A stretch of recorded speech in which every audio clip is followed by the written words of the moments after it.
Hello, good morning student. मैं doctor Asim Meena, BBD government college Chimanpura, BCom part third,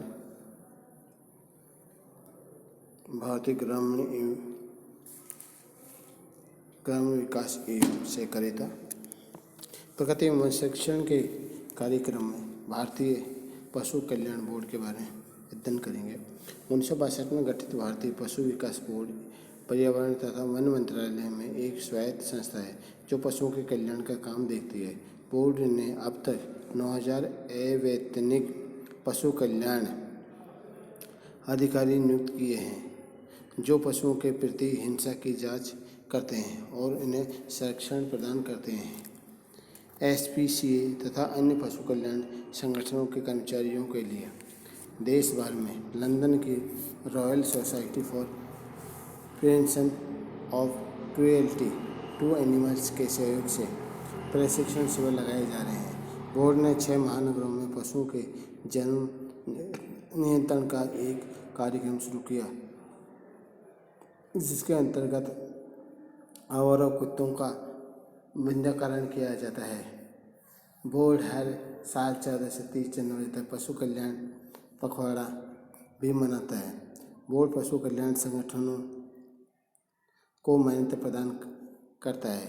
board 4 अक्टूबर को विश्व पशु दिवस के रूप में मनाता है।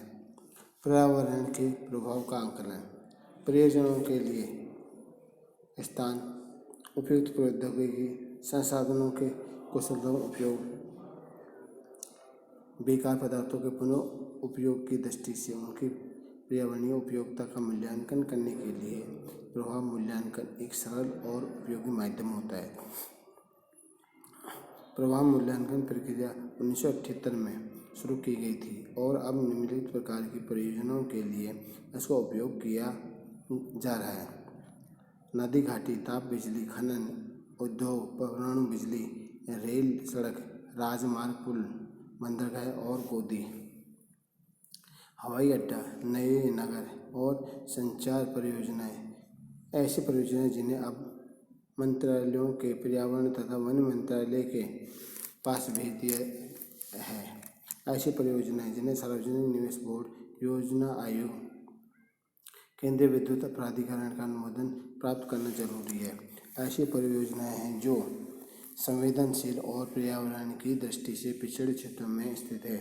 केंद्र के सार्वजनिक क्षेत्र के ऐसे प्रतिष्ठान तथा परियोजना लागत 50 करोड़ से अधिक है। जनवरी 1994 में जारी एक अधिसूचना के द्वारा उद्योग, खनन, सिंचाई, बिजली, परिवहन, पर्यटन और संचार आदि विभिन्न क्षेत्रों के अंतर्गत विकास परियोजनाओं के 19 वर्गों के लिए पर्यावरण प्रभाव मूल्यांकन अनिवार्य बना दिया गया है। यह अधिसूचना जिसे 1997 में संशोधित किया गया था, खुली सुनवाई तथा राज्य सरकारों को कुछ ताप बिजली घरों को पर्यावरण संबंधी स्वीकृति प्रदान करने का अधिकार देती है।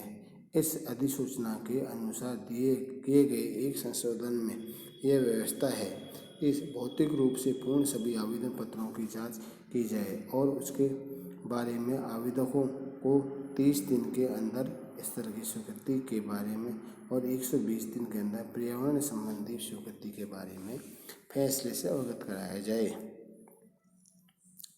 परियोजना प्राधिकरण द्वारा एक बार आवेदन प्रस्तुत कर दिए जाने के बाद परियोजना की प्राथमिक छानबीन संबद्ध तकनीकी विभागों द्वारा की जाती है और परियोजनाओं का समग्र मूल्य निर्धारण विशेषज्ञों की विशेष रूप से गठित पर्यावरण मूल्य निर्धारण समिति करती है। इसके अलावा प्रमुख परियोजनाओं पर विशेष मंतव्य देने के लिए विशेष समूह, समितियां और कार्यबल गठित किए जाते हैं।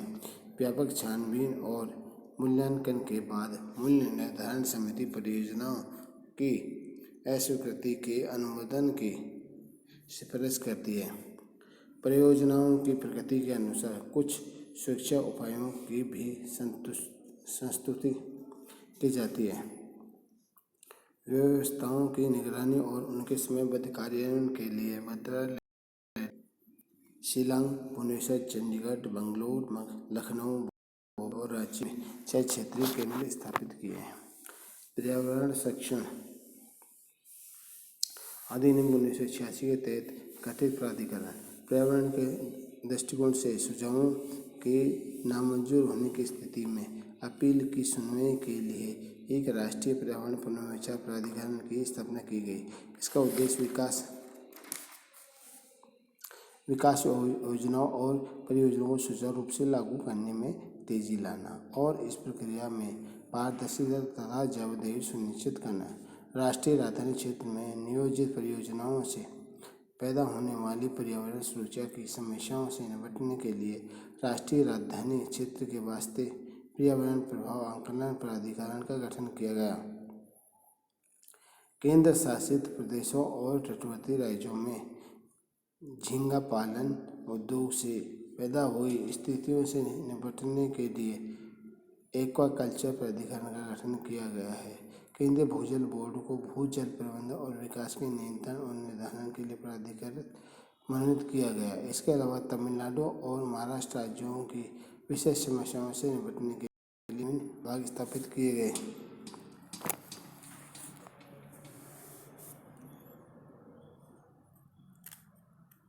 प्रदूषण की रोकथाम और नियंत्रण